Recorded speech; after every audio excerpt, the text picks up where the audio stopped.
United Urdu news में आप तमाम का खैर मकदम है।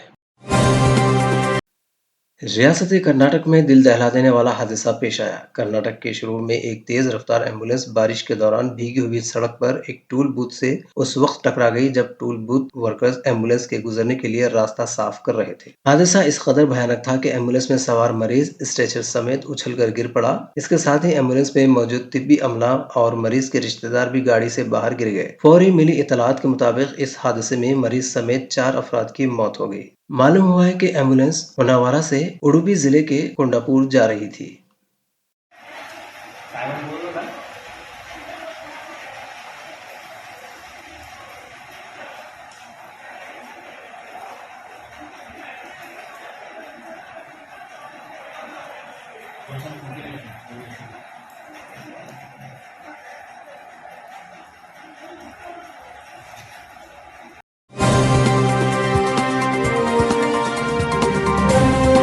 हमारी हिम्मत अफजाई के लिए इस चैनल को सब्सक्राइब करिए, वीडियो को लाइक करिए और शेयर करिए।